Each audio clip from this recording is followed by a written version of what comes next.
Sir, आपने कहा कि आपने ज्यादा दिमाग नहीं लगाया, आपने दिल में आया और आपने भारतीय जनता पार्टी ज्वाइन की। आपने ये भी बोला मैं ज्यादा नहीं बोलूंगा, सिर्फ काम करूंगा। जी, कुछ आपके माइंड में जो हो आपने बात। मेरे दिमाग में कुछ नहीं है। मैं तो बिल्कुल एक क्लीन स्लेट लेके यहाँ पर आया हूँ।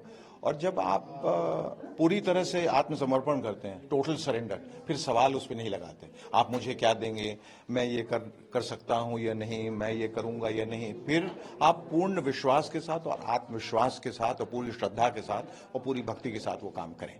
तो मैं इसको राजनीति के तौर पे नहीं देखता हूं और अपने आप को नेता बिल्कुल नहीं, मैं अभिनेता ही रहूंगा। लेकिन हम सबका चूंकि एक सामाजिक दायित्व है, जिम्मेदारी है, उसके तहत हम क्या कर सकते हैं ये सोच के मैं यहाँ पर आया। और मुझे लगता है कि हम बाहर एक दायरे में, एक परिधि के बाहर बैठ के बहुत सारी बातें करते रहते हैं अपने ड्राइंग रूम में, ये सही नहीं है, वो सही नहीं है, ये गलत है, वो गलत है।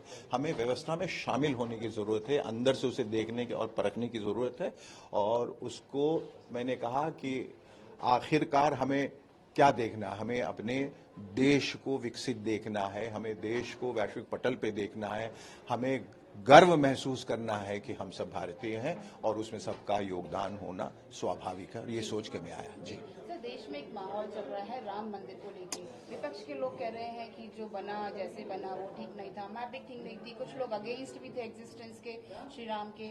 आप क्या बोलना चाहेंगे अपने भारतीय जनता पार्टी के? मैं ये बोलना चाहूंगा कि आप राम के खिलाफ क्यों जा रहे हैं, आप उस सेंटिमेंट के खिलाफ क्यों जा रहे हैं।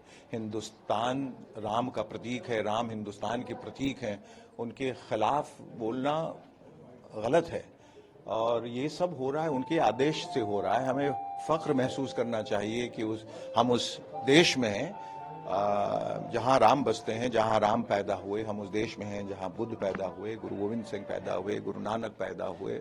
हमें फख्र होना चाहिए। इसमें पक्ष और विपक्ष की बात ही नहीं, हम सबको एकजुट होकर, एक मत होकर इसके बारे में सोचना चाहिए। जी, और इसमें राजनीति बिल्कुल, अब राम में भी अगर आप राजनीति ले आएंगे तो ये तो बहुत ही खेद वाली बात है। देश में चुनाव चल रहा है, उस पर क्या बोलना चाहेंगे? जी, देश में चुनाव चल रहा है, उस पर क्या बोलना चाहेंगे? बड़ी अच्छी बात है, ठीक है, सब लोग अपने हक का इस्तेमाल करें और जो बदलाव लाने की कोशिश कर रहे हैं वो लाएं।